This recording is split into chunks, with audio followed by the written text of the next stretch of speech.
Donc nous sommes là au niveau de Cafard, qui a été une problématique au niveau de l'érosion côtière, parce qu'il ne restait pratiquement qu'une toute petite brèche, mais heureusement qu'avec l'appui d'un partenaire français qui s'appelle Serge Percy, qui nous a aidé avec des géotextiles, on a pu faire avec 4 épis, je pense, 4 à 5 épis. La 5e a été un échec, c'était la première qu'on a eu à faire.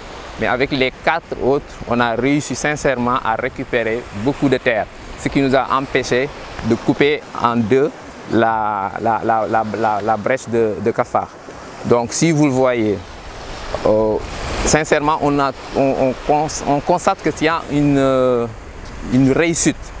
Parce que là, de loin, on aperçoit pratiquement une bande de terre qui s'est reformée à hauteur de 60 mètres comme ça. Parce qu'autant on pouvait traverser directement, mais maintenant, on a la possibilité de pouvoir récupérer encore des terres. Mais il s'est trouvé qu'il y a un autre problème qui s'est créé qu'on ne peut pas comprendre. C'est un peu technique ou mystique ou je ne sais pas quoi. Parce que là d'où nous venons, on avait reboisé avec l'aide de GIZC, le réseau Casamance, les filao en 2015. Ça a été une très belle initiative et ça a été une très belle réussite également. Mais à notre surprise, il y a 2 ans de cela, c'est comme un tourbillon qui s'est créé et ça commence à faire tomber les filao. Et pourtant, on pouvait utiliser la plage totalement de l'est vers l'ouest pour faire face à Caravane. Mais maintenant, on est obligé de retraverser.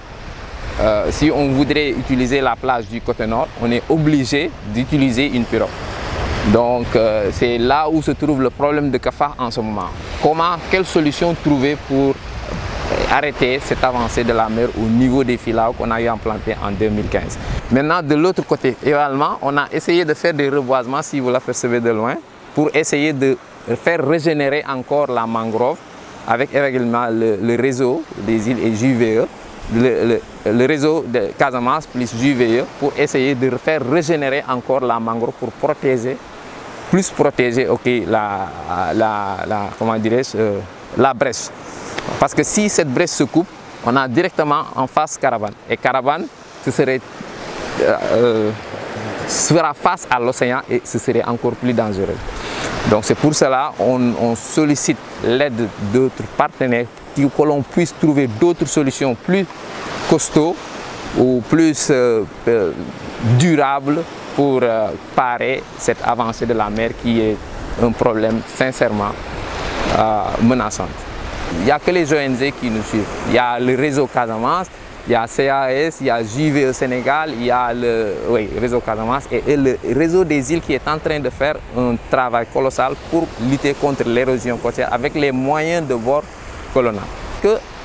Pour qu'il y ait, et puis d'abord il faudrait qu'il y ait plage. Voilà, donc en ce moment il n'y a pas de plage,